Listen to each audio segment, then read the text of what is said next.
Abra sua Bíblia no livro de Romanos, capítulo 8. Vamos ler do 23 ao 27.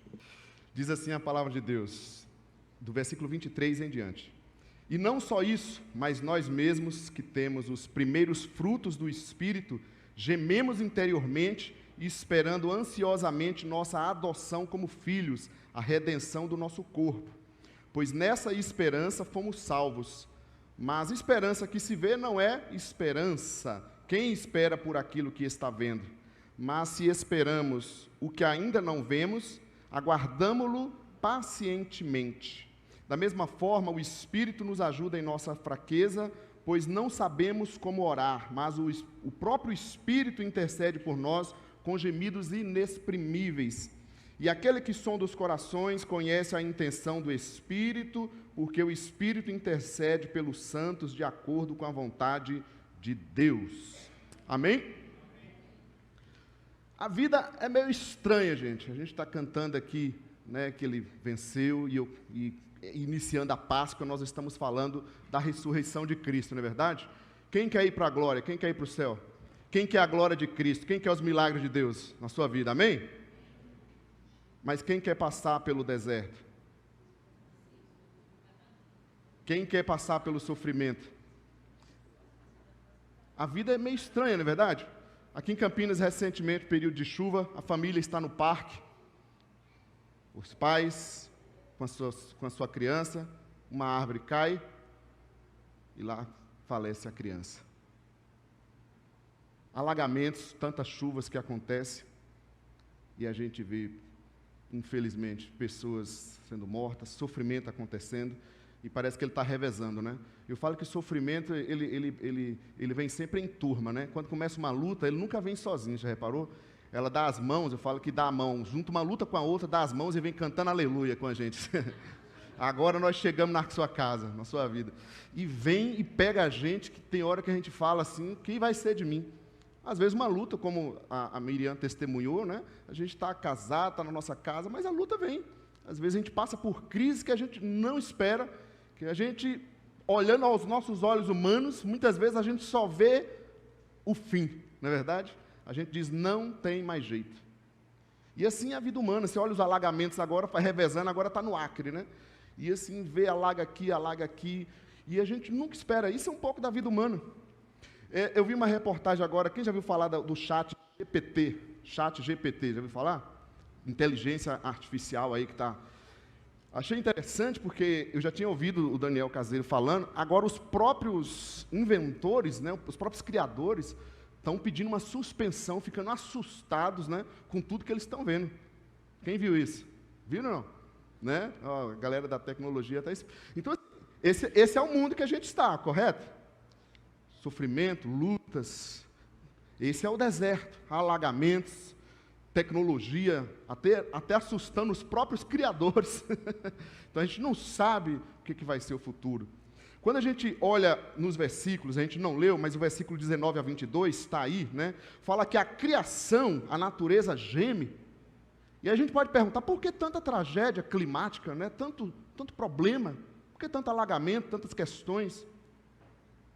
A palavra de Deus diz para nós que a natureza, a criação, geme, ela está sofrendo. Há um sofrimento, inclusive sobre a criação. Ok? Desde lá do pecado do Éden, a natureza não é mais a que deveria ser. Ela também está sofrendo. O versículo 22 ao 27, que nós lemos a partir do 23, fala que nós também, nós começamos dizendo, e não só isso, nós mesmos também gememos. Não tem como. Isso é a vida. E eu vou dizer, a vida em Cristo é sofrimento e glória. Se a gente olhar para esse trecho aqui de Romanos, se a gente poderia dar outro tema, colocar sofrimento e glória. Não tem jeito. Isso é a vida em Cristo, porque a vida sem Cristo seria sofrimento e engano, desilusão, porque não tem glória nenhuma, não tem esperança nenhuma. Mas a vida é assim. E é interessante quando eu gosto de olhar muito, ouvir a sociedade, né? A palavra de Deus, por exemplo, 1 Crônicas 12, 32, fala que a tribo de Isacar, uma das tribos de Israel, era uma tribo que especializada em conhecer a época, em saber o que acontecia no mundo para poder dar uma resposta, para saber como Israel devia agir. Então eu gosto de ouvir o que está acontecendo na sociedade. Quem se lembra de um cantor já falecido, ele cantava muito alegre, mas o nome dele era Chorão, né? Quem se lembra dele? Chorão tinha uma música, né? Uma música secular, tá, gente? Ele falava que dias de luta, dias de glória, né? Histórias, nossas histórias. Olha o que diz a sociedade, que interessante. A sociedade reconhece isso. Histórias, nossas histórias. Essa é a vida humana. Dias de luta, dias de glória. Tem uma outra música interessantíssima, né? Não vou dizer que eu concordo com tudo que está aqui, mas a música do Lenine. Quem conhece o Lenine? Uma música que chama Vivo. O nome da música é Vivo. A música diz assim, olha, precário, provisório, perecível, falível, transitório, transitivo, efêmero, fugaz e passageiro. Eis aqui um vivo, impuro. Correto ou não é? Ele está lendo a Bíblia, né? Impuro, imperfeito, impermanente, incerto, incompleto, inconstante, instável, variável, defectivo. Eis aqui um vivo, eis aqui. E apesar do tráfego equívoco, do tóxico, do trânsito nocivo, da droga, do indigesto, digestivo, do câncer vir, do cerne do ser vivo, da mente e o mal doente coletivo. Muito poético, muito bonito, ó, muito profunda. Do sangue, o mal, do soro positivo, e apesar dessas e outras, o vivo afirma firme e afirmativo. O que mais vale a pena é estar vivo, Não feito, isso eu não concordo com a música, porque nós fomos criados pelas mãos do Senhor. Não perfeito, não completo, não satisfeito nunca, não contente, não acabado, não definitivo. Eis aqui um vivo, eis-me aqui, eis aqui você.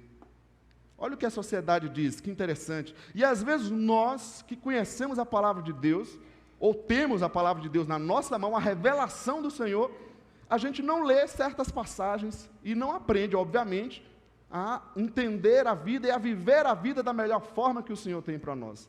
Essa porção de Romanos é um trecho tremendo, maravilhoso, e mostra essa relação de sofrimento e glória. Ainda introduzindo, a gente precisa perceber e entender que sofrimento e glória e alegrias na nossa vida são inseparáveis. Não tem como. Jesus ressuscitou, amém? Mas para ele ressuscitar, ele teve que morrer. Eu quero ir para o céu, mas para eu viver a glória em Cristo, eu tenho que passar pelos sofrimentos, pelas lutas nessa vida. Então, o sofrimento e glória são inseparáveis. Sofrimento e glória mostra as duas eras que a gente vive. A era presente, essa vida terrena, mas também uma glória eterna, uma vida eterna, onde não haverá dor, não haverá sofrimento, não haverá lágrima. Nós cantamos, enxuga as lágrimas, e elas serão enxugadas definitivamente na glória. Aqui no dia a dia com as misericórdias do Senhor, mas definitivamente elas serão enxugadas. Sofrimento e glória refere-se a essas duas eras que nós vivemos. Sofrimento e glória são também incomparáveis. No versículo 18 desse texto fala que nós não podemos comparar o sofrimento que nós passamos aqui na terra com a glória que há de ser revelada sobre nossas vidas. Então, se nós não vivermos isso, não entendermos isso, a gente vai perder o foco. A gente não vai aprender a enfrentar as lutas, os problemas. A gente não vai viver como Cristo, que passou pelo Gólgota, que enfrentou o sofrimento, mas depois ele ressuscitou e recebeu toda a glória. Elas são incomparáveis, e o sofrimento e glória também se refere à criação e à humanidade. A natureza geme, a criação sofre e o ser humano também sofre. Amém, gente? Até aqui? Então vamos conversar um pouquinho sobre a vida hoje? Podemos? Primeira lição que eu trago: que nós vivemos uma vida transitória. Versículo 23 que nós lemos. E não só isso, mas nós mesmos que temos os frutos do Espírito, os primeiros frutos do Espírito. Como assim os primeiros frutos do Espírito? Quem já é convertido a Jesus, quem já confessou Jesus Cristo como seu Senhor e Salvador, isso significa que você já tem o primeiro fruto do Espírito, ou seja, você recebe o Espírito Santo. Aqui é a figura da colheita.